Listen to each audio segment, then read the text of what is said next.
Okay, that's probably the biggest appeal is that it's multi-genre. Now, oh, let me go backtrack a little bit.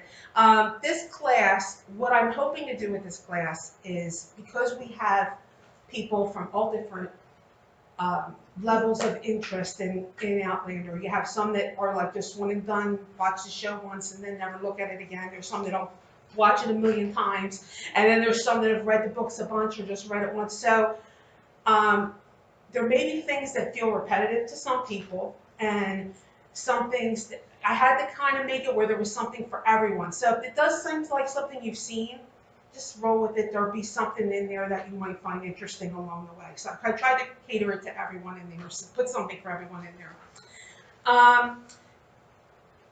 And also understand it's subjective. I have a lot of opinions, but they're, I usually will say, this is just what I think. I'll do one of those, and that means it's just what I think, but I know there's other opinions out there. So, that's kind of the way Diana wrote these books, is to foster a lot of debate. Everybody can take the Franks thing alone fosters a lot of debate. So, and whether he was good, bad, whether he cheated or not, all that alone starts a whole argument. That's just one thing. So there's a lot of debate in this fandom, and that's good. I mean, it's meant to be layered. If it was just easy, then it would be boring. So, and understand, like I said, while I'm well read, I've read this series numerous times, and I've watched the show numerous times. I certainly don't have all the answers, and maybe some of you will have answers I don't have. And if we don't, then I can go to Diana or to Tara and get some answers toward the end. So either way, we'll get some answers. Okay, so back to my original screen here. It can't be defined by a single or even several genres. Diana quotes here, within these pages, you will find it all: history, warfare, medicine, sex, violence, spirituality, honor, betrayal, vengeance, hope and despair, relationships, the building and destruction of families and societies, time travel, moral ambiguity, I can't even talk today. Thank you. Swords, herbs, horses, gambling, voyages of daring, journeys of both body and soul, the usual stuff of literature. And then we could add to that philosophy, pirates, mysticism, politics, science, ancient legends, spies, humor. And this is really a love story, a family saga, historical fiction, fantasy, epic adventure, science fiction, period drama, political intrigue, and sometimes a comedy, as we said. So it's really a lot of different things. And the settings are varied as well. Post-World War II Scotland, Scottish Highland system in 1743, French court of Louis XV, prison, Lake District, England, in 1968, Boston, military encampments, prison. So we have it pretty much all. In the hands of an author with less skill, this might feel chaotic, because it's a little sprawling. I might feel frayed and underdeveloped, and sometimes the show can feel that way, to be honest. It can feel like it didn't give you enough, because they are time limited. But Outlander's strength, the thing that holds it all together and makes it work, is what would you say? What would you say is the thing? The characters, exactly. The characters. And they're so well defined. I don't think I've ever read an author that has such a sense of defining her characters as Diana Gabaldon. And what I mean is this: when we think of the situation, and when we think of anything that's going to happen in the book, we don't think about, oh, that's going to be interesting that happens in the book. We think, isn't that going to be cool to see how this person deals with when that happens in the book? We think in terms of the character and how they're going to cope in the situation, rather than some plot twist or turn. And that means that the books and the show, hopefully, are character-driven and not plot-driven. And that makes a difference, because the show is a little more plot-driven, where they take the book and they throw everything up on the wall, and they say, okay, here's everything we got to cover in this thing, and then they start pulling stuff out, assigning this line to this person and that person. That's a plot-driven story. And and they kind of are treating the characters like it doesn't matter who says what. That kind of gets on my nerves. It's one of my pet peeves with this show, is they take something that this person said, they stick it in this person's mouth, and that drives me a bit nuts, I have to say, when they do that, because I feel like that says it doesn't really matter who says what, it's just as long as it gets said. And that's just so not Diana, you know, because something that Jamie would say is not something that Claire would ever say, and you know, or anyone else, you know. Jamie is Jamie, Claire is Claire, and so forth and so forth. So her characters are very well defined. Outlander is an epic romance, adventure, historical drama. And is this very exciting journey through the Scottish Highlands. This is a period piece with time travel, and it's a fantastical book. People have loved these books in many, many countries, and there's 27 million books in print. We love these books too. We're not here to destroy this work, we're here to honor it. People who are fans of the book are really going to love this. It's recognizably Outlander, but at the same time, there's this wonderful sense of novelty and discovery about it. We begin with a woman who essentially falls through time. I was on my honeymoon in 1945, 200 years from now. Claire is our central character, and the story is told through her eyes. If I was going to survive, I needed to acclimatize myself as quickly as possible. I knew where I was, but when? When she finds herself in the 1700s, she uses every opportunity to figure out how she's going to survive, how she's going to get back to the Stones, and sometimes that has disastrous consequences. Sometimes I feel very much the stranger in a strange land. Scotland's rich history provides a dynamic backdrop to the story of Outlander. It just adds all this life to what we're filming, and it's really incredible.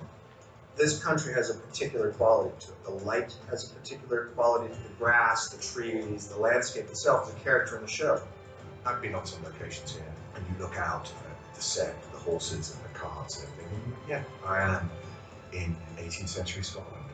Every time I walk onto set, there's at least a split second where I feel like this is not a set. This is actually real. It's so rich. It's really amazing. The show constantly changes your expectations. You think it's one thing, and then it takes you in a different direction. There's kilts and there's broadswords, and Scotland, I think, is an amazing world to be thrown into. We're going to try to convince you that this really happened to this woman.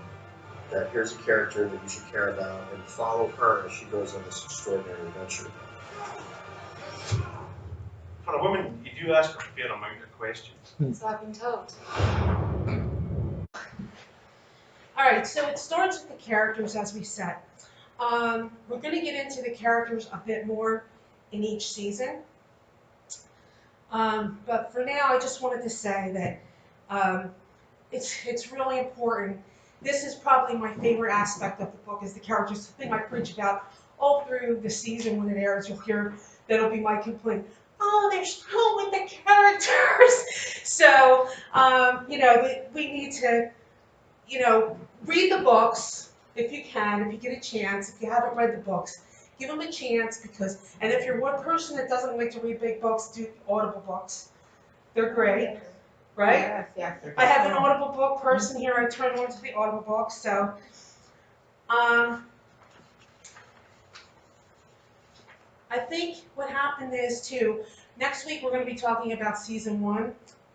Season 1 stayed closest to the book because it's the shortest book, and we had 16 episodes in season 1. And then ever since then, the episodes went down and the book size went up, which is not a good combination for getting a lot of the book into the show. So, you know, the result is that, you know, it became more pages per episode, which meant a lot of those little nice details that we got in season 1 kind of went to the wayside. So, read the books. They're just rich with detail, and they're very picturesque and they're beautiful. Throughout this class, each week I'm going to strive to put in 1 or 2 audiobook clips that kind of fit in with whatever I'm talking about at the time. And this way, those of you that haven't read the books or haven't heard the audiobooks, because really they're enjoyment even if you've read the books, it'll give you a taste of what they're like, you know. And Davina Porter, who does the main book series, she's wonderful. They do all the voices. You get some nuances that you don't get when you read. It's kind of another layer, you know. And Jeff Woodham does the Lord John series, and he's also very good. As a matter of fact, Diana says that out of all of the voices of all of the people by both readers, Jeff's Lord John is the most like what she hears in her head. So,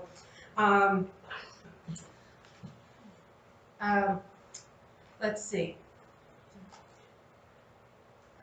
Okay, this is just Diana talking about what I just said, but I'll play it for you anyway. Was a note that one of the questions I was asked in the interview yesterday was, what is it that people find so appealing about Outlander, you know, about your books, the show, etc. I said, well, I've had people tell me what they like about the books for the last 30 years, and that there's large clumps who like, you know, the medicine, the botany, the history, the battles, you know, the romance, whatever. People like those particular elements. I said, but basically what it all comes down to is that they consider these to be real people. I said, which is reasonable because I do too, you know, but they think, they feel Jamie and Claire are real and they want to know what's going on with them. Okay, thank you very much. And that was the end of Was that. a note. Okay. All right, I kind of said all that already. Origin of Outlander. I'm going to say this real quick because a lot of you probably know this, but it's just I need to get to it to get through the next part. So I'm going to just give you the real quick story on how Outlander came to be.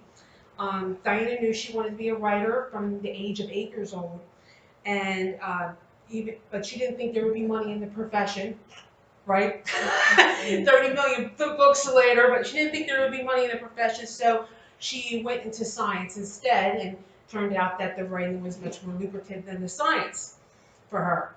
At 35, she knew she still wanted to be a novelist, but was writing for scientific publications, and her writing career had begun when she got paid $125 to write an instructional piece on how to clean a cow skull. She still displays the clean skull in her house today that started her writing. So she did such a good job writing the how-to that other scientific texts and journals and some comic book writing followed.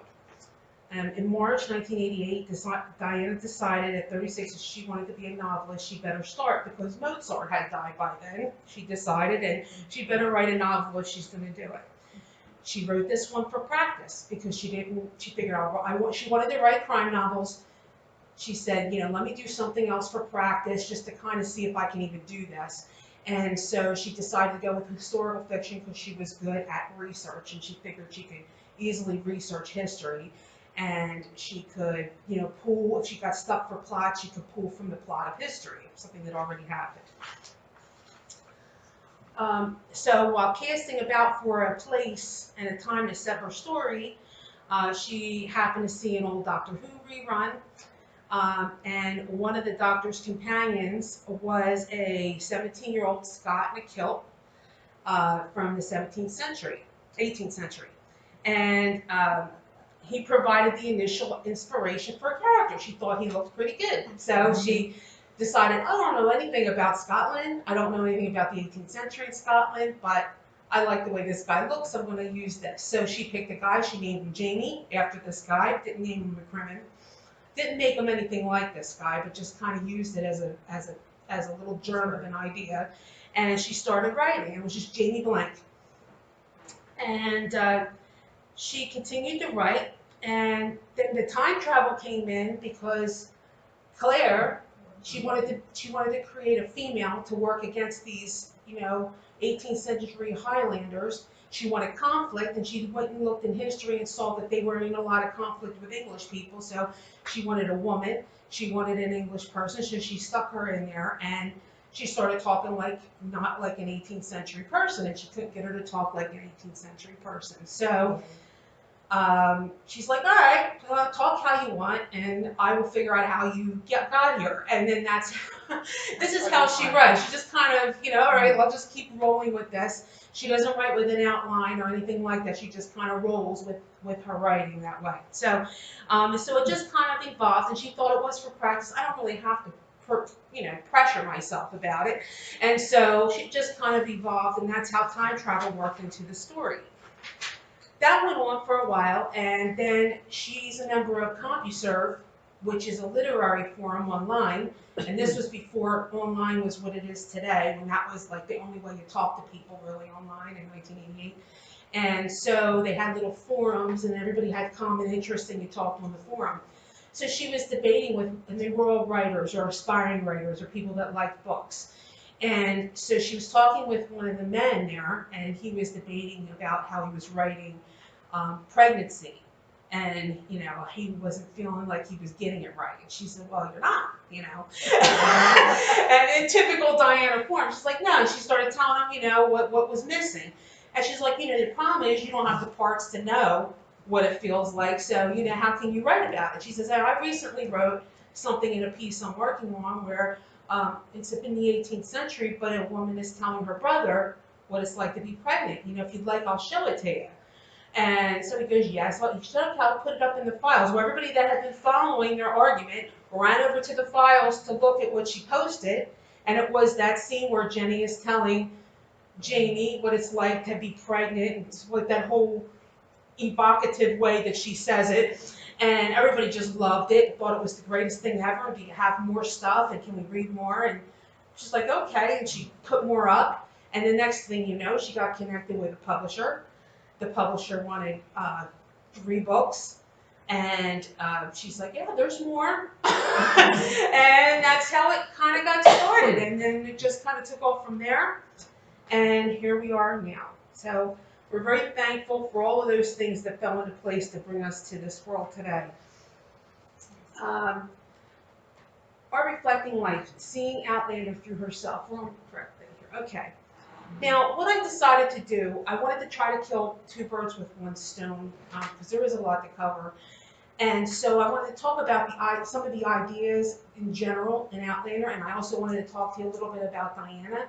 And so at the same time, I thought, I'm going to kind of fuse those things together and do another class that they're offering here, and that I'm going to actually be taking. It's tomorrow night. Talks about the first 30 years of people's lives and how it affected their greatness later on and what they did later on. And I thought, you know, that's a really great thing to do with Diana Gabaldon, because, you know, you can look at the first 35 years of her life and you can see so many elements that came out in her books that really lent itself to emerge in her stories. So I thought this would be an interesting thing to do. So that's kind of what I'm going to do here. And, you know, bear with me, I hope you like it. Basically, her characters, structures, and arts are somewhat scientific, and they balance the impact of genetics, upbringing, culture, her experience, and that all kind of comes together in the characters over time. So I felt like the same thing happened with her personally, and then infused into her work. First, we can look at her family history. Diana was born January 11th in 1952 in Arizona, and she grew up in Flagstaff. Her father, Tony Gabaldon, was a Mexican-American and served as an Arizona state senator for 16 years, starting in 1972. And he worked in some capacity of public service before that and after that. So he's always worked in public service for the community. He was very community-focused. His passions were community-centered with a focus on children, education, seniors, and the Catholic Church. They're very devout Catholics, her whole family. He moved to Flagstaff from New Mexico at the age of 13, and he was a culinary genius. He used to use all of his culinary skills to use for fundraising and to benefit the community in some way. So this was kind of what his story was. Her mother's roots come from England, Yorkshire, and her mother gave her a great appreciation for books at a very young age, had her reading at the age of 3, and had her writing with her sister when they were in bed at night. You know, when they were like 7, 8, 9 years old, they would write a little back and forth story, each adding a little part to the story, and that's each night they would add a little more to it. So they had this kind of bug in them from a very young age, both of them. So what can we see at this point that influenced her work? She grew up around politics. She had a lot of great inclusion and community inclusion. A father figure that was also a great community leader. And two parents that came from very diverse backgrounds that came together with a high value on education and books. And if you read her books, you know she has a high value on books in the books. You know, there's a lot of literary reference in these books. I find myself always going off on little bunny trails and like looking up a million. Do you guys do that? You know, like something that I had never heard of before. And I'm like, okay, another thing I gotta go look. I gotta go look this up now because I had never heard of this. And it's really given me an education reading these books. Just in like your intellectual curiosity gets stimulated because you run across something you hadn't heard before and you want to go chase it down. So it makes it really interesting. It's always like a new experience reading them. You always see something new. Okay, lost my place. We see that referenced a little bit in the show, this knowledge of books. You like that scene in the first season where, you know, Claire's sitting in front of that lake. I think it's the Ren episode, and she's quoting, you know, a book, and, you know, and it's this really beautiful thing, and she just randomly just pops it off the top of her head. Like, this is all through the book, you see that, you know, where these people just randomly quote off literature. So, but here's the thing that I found really interesting, and I'm going to try not to get overly political, because I don't know if I'm allowed to be political, but this has something that I think is really relevant today, and I just want everybody to think about it because it's important. Diana comes from a bit of scandal, and I think it's especially relevant in this current climate, and it also sheds some insight into the underlying themes of Outlander. And I'm going to say this in her own words, and so, you know, I hope you know, hear what I hear in it. She's third generation. She says, I'm third generation native of Flagstaff, and there aren't a lot of us, only because Flagstaff isn't that old. Among the early founders of the town were my great-grandparents, Stanley Sykes, born in Yorkshire, England, but at the age of 15 was diagnosed with consumption. The only chance his doctor told him was to leave England, go to Arizona where the warm, dry air was good for the lungs. Stanley heeded this advice, and with his elder brother Godfrey set sail for the New World and the healing balm of the desert air. Like many other Outlander, my husband, for example, who thought Arizona was just a desert, Stanley was startled to find that the northern third of the state sits atop the Colorado Plateau, and that the San Francisco peaks are covered with the largest forest of ponderosa pine in the world. In search of desert, Godfrey went south, but Stanley stayed, seduced by the rush of wind through the pines and the clear dark skies of mountain nights, thick with stars. His son Harold, my grandfather, became the mayor of Flagstaff, and thereby hangs our family tale. It was a scandal. In fact, or so everyone said, when my mother Jacqueline Sykes, the mayor's daughter, descendant of one of the first families of Flagstaff, fell in love with Antonio Gabaldon. Tony was smart, handsome, athletic, hardworking, and a Mexican-American. Born in Belen, New Mexico, and in 1949 in a small Arizona town, this was interracial marriage, or so everyone said. My mother's friend said so.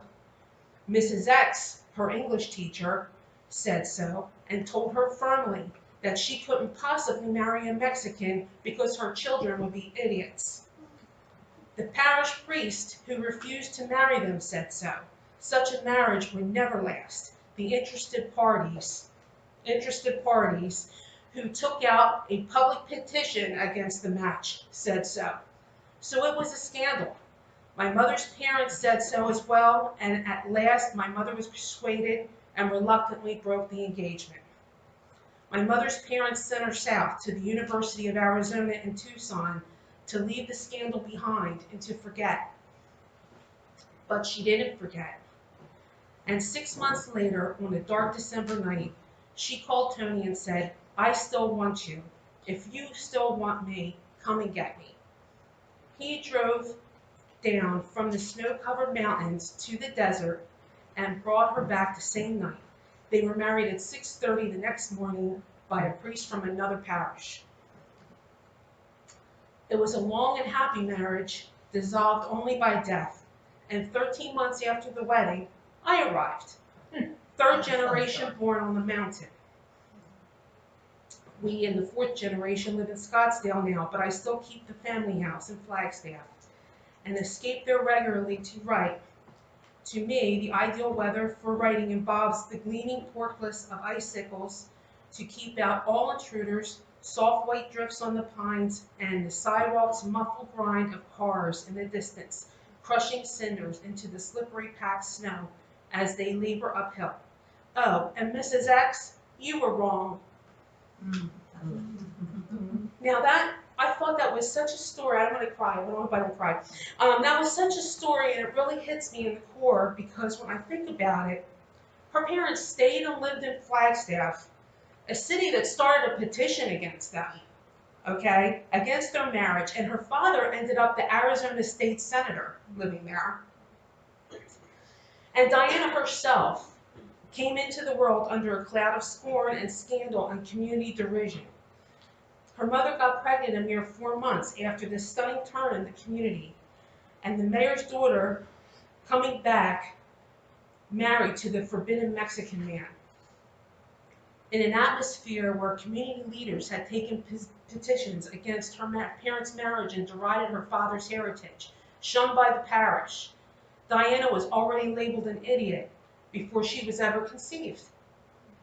Which, like, can you imagine that? You know, like when you think about Diana and how unbelievably brilliant she is, it's like, it's very heartbreaking to me in light of the current climate in this country. 68 years later, I mean, that's almost a lifespan, and yet we still see this kind of animosity over race and heritage. And like I said, I don't want to get political, but take a moment to think about it. Diana's mother took a very courageous step to stand against racism and hate in her community and follow her heart. Had she not, the world would not have Diana Gabaldon, never have had these life-changing books, or this fantastic show, or this profound impact it has had on the world. And for me personally, Diana and her work has touched many aspects in my own life. I've learned so much about so many different areas from the books. I have many of my closest friendships, some of them are here, through these books and through this show. Scotland itself has had a boom in economy, has had a boom in tourism. I mean, it's affected countries, these books, you know. So when you think about it, these people, like, you know, it was ignorant and it was backward, and it's got to change. So I just wanted to put that thought out to you because I see it happening even now, and we're almost 70 years later, and it really, that was not when America was great, in my opinion. So I'll just move on. I'm not going to get into any more than that, but I just had to say it. Anyway, her parents, here's how I see it related to the books, this story. Her parents showed courage. They were two people from different worlds, and their love went against the odds. They had a sense of loyalty and honor and a struggle for acceptance, and they faced obstacles and overcame labels and prejudice. In her male characters, Jamie in particular, there's an influence of her husband, surely.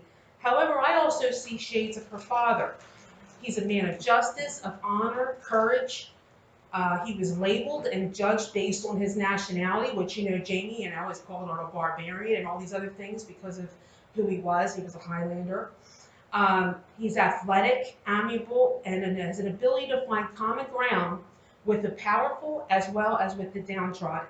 And he's a born leader. We see someone who rises above those who tried to crush him. And so to me, that sounds a lot like Jamie. And their story sounds a lot like Brian and Ellen. For those of you that might not, that's Jamie's parents. And they kind of eloped and they did this whole type of thing. And I kind of have to feel like a little bit of that's her parents. Do you not see that? So, you know, it's kind of interesting. Next slide. Background in science. So, Science, she earned multiple degrees, has a bachelor in zoology, a master's in marine biology, and a PhD in behavioral ecology. Her master's research topic was agonistic interactions of hermit crabs. And her PhD dissertation title was the nest site selection of pinyon jays. And can I just say as a reader, that doesn't surprise me. It doesn't surprise me, just like totally Diana to write that.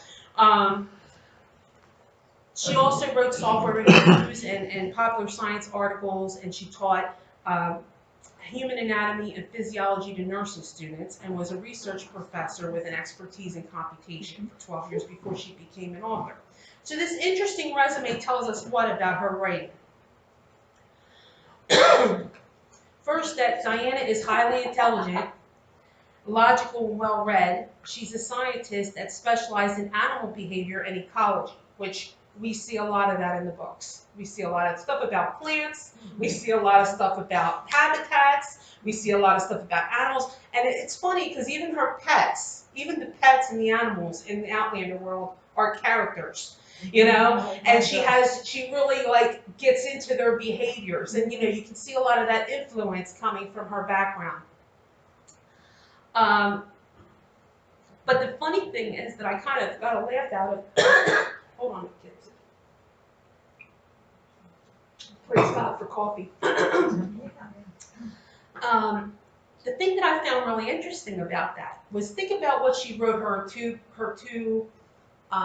dissertations on, or her master's and her dissertation on. One was on combative behavior, basically, of these hermit crabs, combative behavior, and the other one was on nesting choices, building a home, right? So one's on combative behavior, the other one's on building a home. And it's like these two ideas are like all over the place in Outlander. You know, that's pretty much a lot of the crux of Outlander. So building a home in the middle of a lot of combative behavior. So I kind of thought that, I kind of chuckled out of that little aspect of it when you look at it in that light. So let's see. Diana does have a fascination also in her books with nature, genetics, science, and animal behavior, including man's behavior. These concepts also saturate the books. From her descriptions, metaphors, Claire's career, and even the time travel lore itself is all based in science, or mostly based in science and genetics. So I feel a lot of that lens from her science background.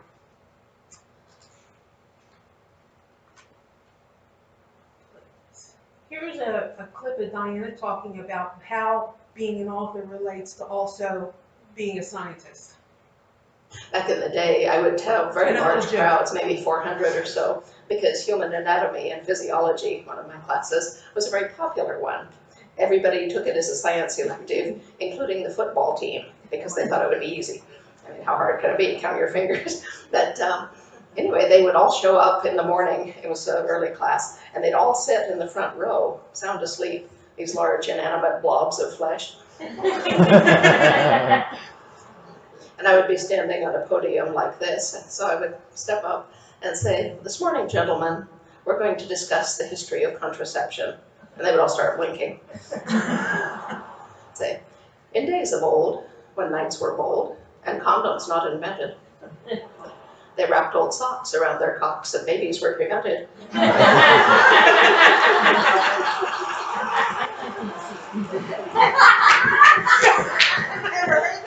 Well, it worked on the football players too. Now, people always say to me, well, how did you get from being a scientist with all these degrees and things to being a novelist? I said, well, easy, I wrote a book. I mean, they don't make you get a license. No, but what they actually mean is, well, science seems all cold and clinical and orderly and tidy and white-coated and, cold. And writing, is this creative thing. It must be all wonderful and colorful and warm and fuzzy and so forth. I'd say, well, no. The thing is, science and art both are two sides of the same coin. They both rest on the same thing, which is the ability to perceive patterns. and draw patterns out of chaos. When you do science, you define your chaos by the choice of subject, you know, your organism, your ecosystem, whatever you're studying. And then within that, you try to define and pick out the patterns and explicate them to people. Same thing when you do a novel. Then you're defining your chaos by the subject that you choose or the genre, but also you include your own internal chaos as part of that subject, and you try to make the patterns equivalent. Well, in science, you come up with a hypothesis. You say, I think this is what's happening in my system, and then you try to support it by means of experiment.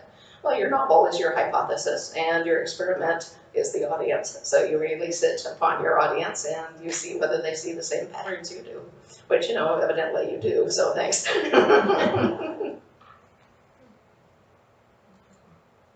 Back in the day.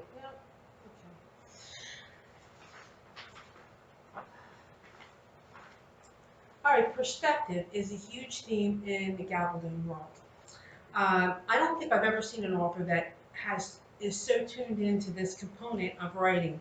My own background lies in communications and public relations, so this aspect is one of the reasons I really love her, because, you know, in my field, we study, you know, how different people see different things, and in the way with the information they have, how they perceive it and how they would relate, and what they'd understand, and how you craft a message to make sure that they understand what you're trying to say, which is going to be different than what this person does.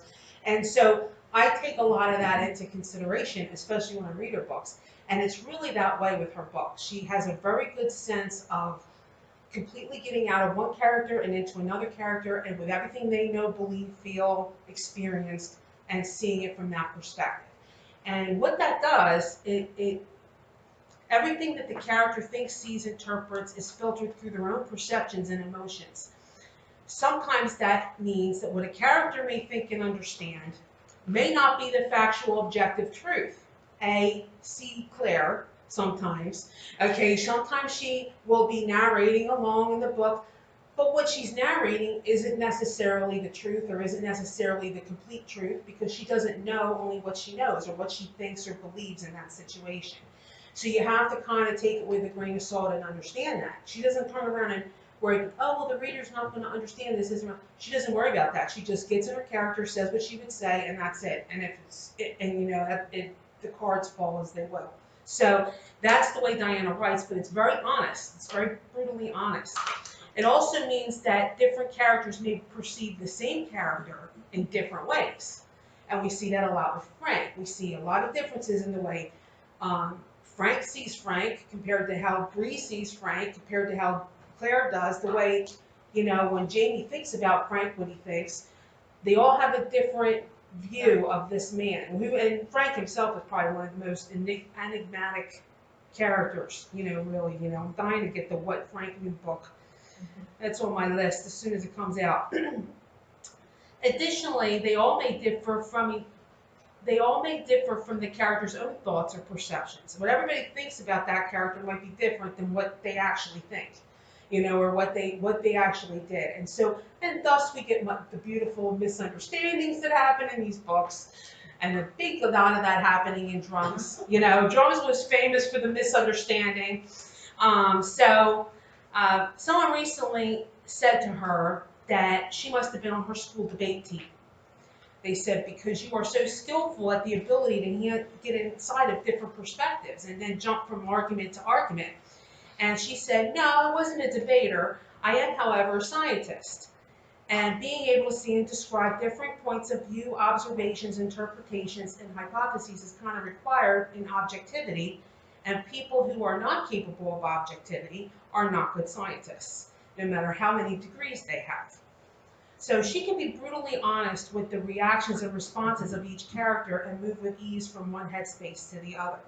And the reader doesn't really matter to her. Like, she doesn't write for the reader. She writes for whatever that character is doing. And if the reader enjoys it, they enjoy it. If they don't, they don't. So, you know, that's just her style. Sometimes that can be harsh. Sometimes the character is not doing what we think they should do.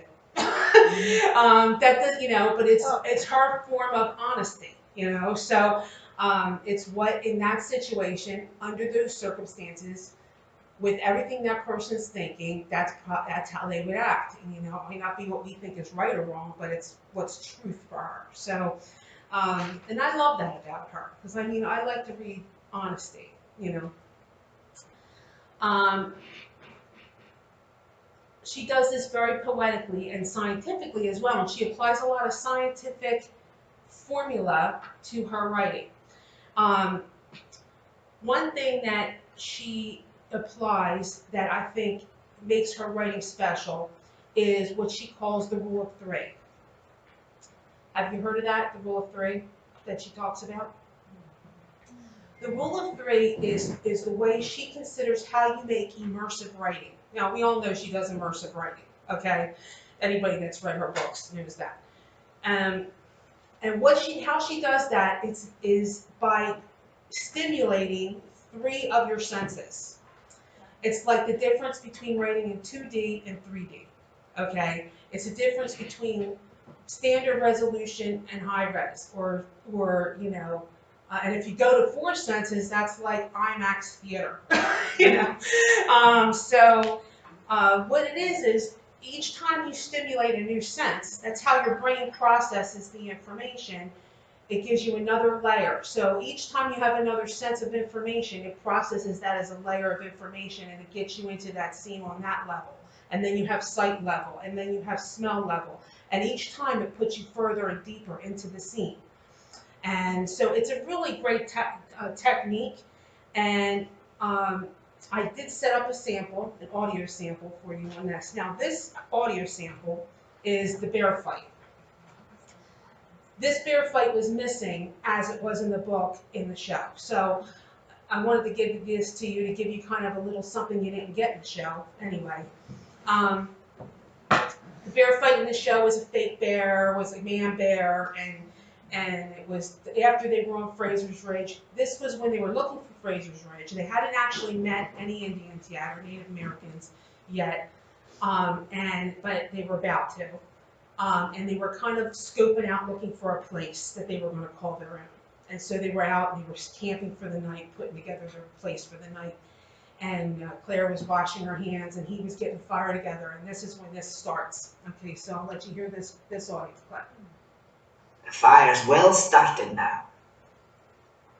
The heavy air of the afternoon had lifted with the coming of twilight, and a soft evening breeze blew the damp tendrils of hair off my face.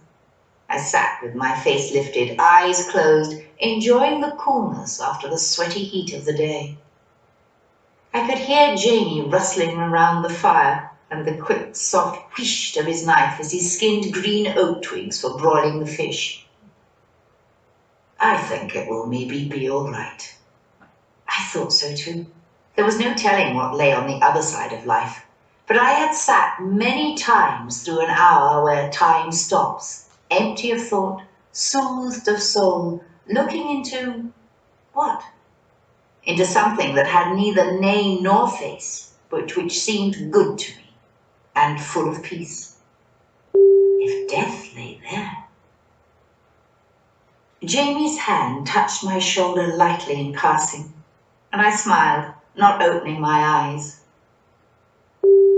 Ouch, he muttered on the other side of the fire. Nicked myself, clumsy clot. I opened my eyes. He was a good 8 feet away, head bent as he sucked a small cut on the knuckle of his thumb. A ripple of goose flesh rose straight up my back. Jamie, I said. My voice sounded peculiar even to me. I felt a small, round, cold spot centered like a target on the back of my neck. Aye? Is there... I swallowed, feeling the hair rise on my forearms. Jamie, is there someone behind me? His eyes shifted to the shadows over my shoulder and sprang wide. I didn't wait to look round, but flung myself flat on the ground, an action that likely saved my life. There was a loud woof and a sudden strong smell of ammonia and fish. Something struck me in the back with an impact that knocked the breath out of me, and then stepped heavily on my head, driving my face into the ground. I jerked up, gasping for breath, shaking leaf mold out of my eyes. A large black bear, squalling like a cat, was lurching round the clearing, its feet scattering burning sticks. For a moment, half blinded by dirt, I couldn't see Jamie at all. Then I spotted him. He was under the bear, one arm locked around its neck, his head tucked into the joint of the shoulder just under the drooling jaws. One foot shot out from under the bear, kicking frantically, stabbing at the ground for traction. He had taken his boots and stockings off when we had made camp. I gasped as one bare foot slewed through the remnants of the fire, raising showers of sparks. His forearm was ridged with effort, half buried in thick fur. His free arm thrust and jabbed. He had kept hold of his dirk at least. At the same time, he hauled with all his strength on the bear's neck, pulling it down. The bear was lunging, batting with one paw, trying to shake off the clinging weight around its neck. It seemed to lose its balance and fell heavily forward with a loud squall of rage. I heard a muffled woof that didn't seem to come from the bear and looked frantically around for something to use as a weapon. The bear struggled back to its feet, shaking itself violently. I caught a brief glimpse of Jamie's face, contorted with effort. One bulging eye widened at the sight of me, and he shook his mouth clear of the bristling fur. "Run!" he shouted. Then the bear fell on him again, and he disappeared under 300 pounds of hair and muscle. With vague thoughts of Mowgli and the red flower, I scrabbled madly over the damp earth in the clearing, finding nothing but small pieces of charred stick and glowing embers that blistered my fingers, but were too small to grip. I had always thought that bears roared when annoyed. This one was making a lot of noise, but it sounded more like a very large pig, with piercing squeals and blatting noises interspersed with hair-raising growls. Jamie was making a lot of noise too, which was reassuring under the circumstances. My hand fell on something cold and clammy. The fish, tossed aside at the edge of the fire clearing. "To hell with the red flower," I muttered. I seized one of the trout by the tail, ran forward, and belted the bear across the nose with it as hard as I could. The bear shut its mouth and looked surprised. Then its head slewed toward me, and it lunged, moving faster than I would have thought possible. I fell backward, landing on my bottom, and essayed a final valiant blow with my fish before the bear charged me, Jamie still clinging to its neck like grim death. It was like being caught in a meat grinder. A brief moment of total chaos, punctuated by random hard blows to the body and the sensation of being suffocated in a large, reeking, hairy blanket. Then it was gone, leaving me lying bruised in the grass on my back, smelling strongly of bear piss and blinking up at the evening star, which was shining serenely overhead. Things were a good deal less serene on the ground. I rolled onto all fours, shouting, "Jamie!" at the trees, when a large amorphous mass rolled to and fro, smashing down the oak saplings and emitting a cacophony of growls and Gaelic screeches. It was full dark on the ground by now, but there was enough light from the sky for me to make things out. The bear had fallen over again, but instead of rising and lunging, this time was rolling on its back, hind feet churning in an effort to gain a ripping purchase. One front paw landed in a heavy, rending slap, and there was an explosive grunt that didn't sound like the bear's. The smell of blood was heavy on the air. "Jamie!" I shrieked. There was no answer, but the writhing pile rolled and tilted slowly sideways into the deeper black shadows under the trees. The mingled noises subsided to heavy grunts and gasps, punctuated by small whimpering moans. "Jamie!" The thrashing and branch cracking died away into softer rustlings. Something was moving under the branches, swaying heavily from side to side on all fours. Very slowly, breathing in gasps with a catch and a groan, Jamie crawled out into the clearing. Disregarding my own bruises, I ran to him and dropped to my knees beside him. "God, Jamie, are you all right?" "No," he said shortly, and collapsed on the ground, wheezing gently. His face was no more than a pale blotch in the starlight. The rest of his body was so dark as to be nearly invisible. I found out why as I ran my hands swiftly over him. His clothes were so soaked with blood they stuck to his body, his hunting shirt coming away from his chest with a nasty little sucking sound as I pulled at it. "You smell like a slaughterhouse," I said, feeling under his chin for a pulse. It was fast, no great surprise, but strong, and a wave of relief washed over me. "Is that your blood, or the bear's?" "If it was mine, Sassenach, I'd be dead," he said testily, opening his eyes. "No credit to you that I'm not mine." He rolled painfully onto his side and slowly got to his hands and knees, groaning. "What possessed you women to hit me in the head with a fish while I was fighting for my life? Hold still, for heaven's sake." So, you see how descriptive she is. I love the bear fight. I missed that. Anyway. The other thing on Science is that, look at our female protagonists. Both Claire and Bree are women of science. Claire, is a doctor, and she has a very pragmatic, logical, blunt type of way about her, and she's a physician, and I see definite shades of Diana in her. And Bree is an engineer, but leans hard into her artistic side. And I like to call her a Da Vinci type artist because she likes to invent as well as paint and do artistic things. So she kind of has a blend of those talents. And Diana calls her a maker. She says that she sees a problem, whatever the problem is, or whether it's a painting that needs something filled in, or whether it's a problem that needs solved, and she figures out a way to make it work. And so, that I think is also her science lending in. Let's see what we got next. Has it happened to you that you learn things and makes you go off in the bunny trails to find other information out? Oh yeah. You just get interested in things that you never thought you'd have an interest in, and then all of a sudden you're like, I gotta find out more about that. Much of the content, even the lore, is underlaid with science. For instance, she leans very heavy on genetics to develop the characters themselves and even the time travel lore themselves. Because she leans on the genetics, like, if you're a Mackenzie, you're this kind of person, and if you're, and that's all genetic. And she looks at the different types of traits you get, like Bree has her father's stubbornness. And a lot of the characters, you look at the parents and then you see the characters. So she really leans a lot on that in her stories.